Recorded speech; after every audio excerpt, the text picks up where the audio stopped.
क्या हो अगर मैं आपसे कहूं कि एक ऐसा पंडित था जो हजारों लोगों का भविष्य बताता था, उनकी शादियां करवाता था, ग्रह दोष के नाम पर लाखों रुपए कमाता था, लेकिन जब उसकी अपनी बेटी का घर टूटा तो उसकी सारी विद्या, सारे उपाय और सारी भविष्यवाणियां बेकार साबित हो गईं। आखिर ऐसा क्या हुआ? क्या सच में कर्म, लालच और अहंकार ने उसका सब कुछ छीन लिया? आज की यह कहानी केवल एक पंडित की नहीं बल्कि हर उस इंसान की है जो डर को अपना व्यापार बना लेता है। इस कहानी का अंत शायद आपकी सोच हमेशा के लिए बदल दे। राधे राधे जी। गांव के बीचों बीच एक बहुत बड़ा मंदिर था। हर सुबह घंटियों की आवाज से पूरा गांव गूंज उठता। दूर दूर से लोग अपनी परेशानियां लेकर वहां आते। कोई नौकरी के लिए, कोई संतान के लिए, कोई बीमारी के लिए और कोई अपनी बेटी की शादी के लिए। मंदिर में बैठे थे एक प्रसिद्ध पंडित देवदत्त। लोग कहते थे पंडित जी की बात कभी झूठ नहीं होती। कोई उनके चरण छूता, कोई दक्षिणा देता, कोई सोने की अंगूठी चढ़ाता। लेकिन एक बात कोई नहीं जानता था, जो व्यक्ति लोगों को भाग्य और ग्रहों का डर दिखाकर फैसले करवाता था, उसके अपने घर में ऐसा तूफान आने वाला था जो उसकी सारी मान्यताओं को हिला देगा। पंडित की प्रसिद्धि। देवदत्त पढ़ा लिखा था, शास्त्र भी जानता था, लेकिन धीरे धीरे ज्ञान से ज्यादा उसे धन से प्रेम हो गया। उसे समझ आ गया था कि भय सबसे बड़ा व्यापार है। जब कोई व्यक्ति डर जाता है तब वो बिना सोचे हर बात मान लेता है। इसलिए हर आने वाले से वो कहता, तुम पर ग्रहों की भारी दशा चल रही है, यदि तुरंत उपाय नहीं किया तो बहुत बड़ा अनर्थ होगा। लोग घबरा जाते। फिर वो लंबी लंबी पूजा, महंगे अनुष्ठान और बड़ी दक्षिणा की सूची दे देता। गरीब किसान अपनी बकरी बेच देता, मजदूर उधार लेकर पूजा करवाता, माँ अपने गहने गिरवी रख देती और पंडित की तिजोरी भरती जाती। एक गरीब पिता। एक दिन मंदिर में एक गरीब किसान आया। उसकी बेटी की शादी तय हो चुकी थी। उसने हाथ जोड़कर कहा, पंडित जी, बस विवाह की तारीख देख दीजिए। पंडित ने कुंडली खोली।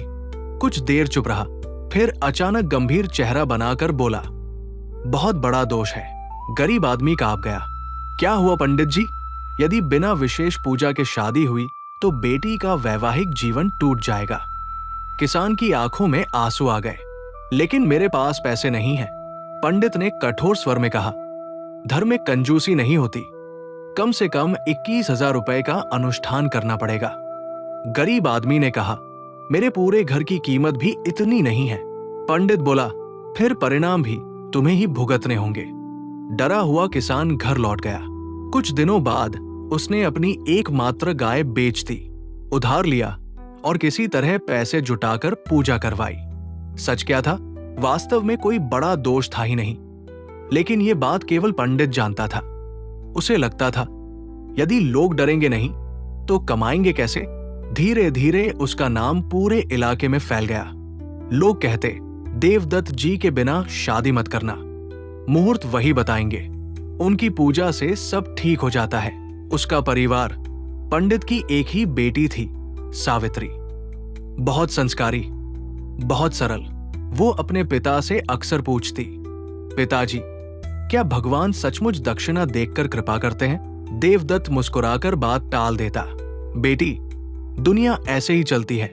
लेकिन सावित्री के मन में हमेशा एक प्रश्न रहता, यदि भगवान प्रेम के भूखे हैं तो लोग भय से पूजा क्यों करते हैं? बेटी का विवाह। समय बीता, सावित्री विवाह योग्य हो गई।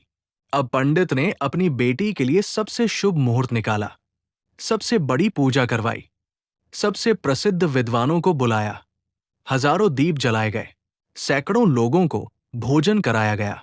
सब लोग कह रहे थे, इतना शुभ विवाह कभी नहीं देखा। देवदत्त गर्व से मुस्कुरा रहा था। उसे विश्वास था, मेरी बेटी का जीवन सबसे सुखी होगा। लेकिन जीवन मुहूर्त से नहीं चलता। शादी के कुछ ही महीनों बाद सावित्री की मुस्कान कम होने लगी। पति का स्वभाव बदल गया। छोटी छोटी बातों पर अपमान, ताने, क्रोध, फिर परिवार में झगड़े। सावित्री सब सहती रही। वो सोचती, शायद समय बदल जाएगा, लेकिन समय और कठिन होता गया। एक दिन सावित्री अचानक मायके लौट आई। आंखें सूजी हुई थी। हाथ में केवल एक छोटा सा बैग था। मां ने पूछा, क्या हुआ? वो फूट फूट कर रो पड़ी। अब मैं वहां नहीं रह सकती। कुछ महीनों तक समझौते की कोशिश हुई। रिश्तेदार आए, पंचायत बैठी, लेकिन संबंध नहीं बच पाया। आखिरकार तलाक हो गया। गांव में चर्चा। अब वही लोग बातें करने लगे जो कल तक पंडित की प्रशंसा करते थे, जो दूसरों का भविष्य बताता था। अपनी बेटी का भविष्य नहीं देख पाया। इतनी पूजा, इतने अनुष्ठान, फिर भी देवदत्त पहली बार लोगों की निगाहों से बचने लगा। उस रात वो मंदिर में अकेला बैठा था। सामने दीपक जल रहा था, लेकिन उसके भीतर अंधेरा था। उसने भगवान की मूर्ति की ओर देखा और धीरे से कहा, मैंने अपनी बेटी के लिए सब कुछ किया। फिर ऐसा क्यों हुआ? कोई उत्तर नहीं आया। सिर्फ मंदिर की घंटी हवा से हल्की सी हिली। कुछ दिनों बाद सावित्री अपने पिता के पास आई। उसने शांत स्वर में कहा, पिताजी, क्या मैं एक प्रश्न पूछ सकती हूं? देवदत्त ने सिर हिलाया। आपने मेरी कुंडली सबसे ज्यादा देखी थी, सबसे शुभ मुहूर्त निकाला था, सबसे बड़ी पूजा करवाई थी। फिर मेरा घर क्यों नहीं बचा? यह सुनकर देवदत्त के पास कोई उत्तर नहीं था। पहली बार अंतरात्मा की आवाज। उस रात उसे नींद नहीं आई। उसे एक एक चेहरा याद आने लगा। वो गरीब किसान जिसने गाय बेच दी थी, वो विधवा जिसने गहने गिरवी रखे थे, वो मजदूर जिसने कर्ज लेकर पूजा करवाई थी। उसे महसूस हुआ कि शायद उसने लोगों के डर को ही अपना व्यवसाय बना लिया था। लेकिन फिर उसका मन बोला, नहीं, मैं तो केवल परंपरा निभा रहा था। अंतरात्मा ने पूछा, परंपरा या लालच? देवदत्त बेचैन हो उठा। अगली सुबह मंदिर में एक वृद्ध संत आए। साधारण वस्त्र, नंगे पैर, चेहरे पर अद्भुत शांति। उन्होंने कोई दक्षिणा नहीं मांगी, बस चुपचाप मंदिर के एक कोने में बैठ गए। देवदत्त ने सोचा, शायद कोई साधु है। कुछ देर बाद संत ने मुस्कुराकर कहा, बेटा, बहुत भारी बोझ लेकर बैठे हो। देवदत्त चौंक गया। आप मुझे जानते हैं?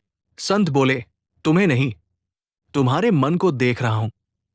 देवदत्त पहली बार किसी अजनबी के सामने निरुत्तर हो गया। संत ने केवल इतना कहा, जो भय बेचता है वो अंत में स्वयं भय का कैदी बन जाता है। ये वाक्य उसके हृदय में तीर की तरह उतर गया। वो कुछ बोलना चाहता था, लेकिन शब्द गले में अटक गए। यहीं से उसके जीवन का सबसे बड़ा परिवर्तन शुरू होने वाला था। सुबह का समय था। मंदिर में हमेशा की तरह भीड़ लगी हुई थी। लोग हाथों में नारियल, फूल और दक्षिणा लेकर पंडित देवदत्त के सामने बैठे थे। हर किसी की अपनी समस्या थी। किसी की बेटी की शादी, किसी का व्यापार, किसी की बीमारी। लेकिन आज देवदत्त का मन वैसा नहीं था। वो लोगों के चेहरे देख रहा था और हर चेहरे में उसे अपना अतीत दिखाई दे रहा था। उसी समय एक गरीब बुजुर्ग अपनी बहू के साथ मंदिर में आया। उसने कांपते हाथों से कहा, पंडित जी, मेरे बेटे की नौकरी नहीं लग रही, कृपा करके कोई उपाय बता दीजिए। पहले वाला देवदत्त होता तो लंबी पूजा, बड़ा अनुष्ठान और मोटी दक्षिणा बता देता, लेकिन आज उसके होंठ कांप गए।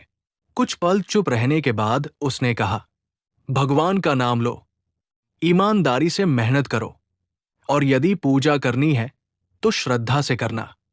मैं अनुष्ठान की कोई मजबूरी नहीं है। पूरा मंदिर एकदम शांत हो गया। लोग हैरान थे, ये वही देवदत्त था?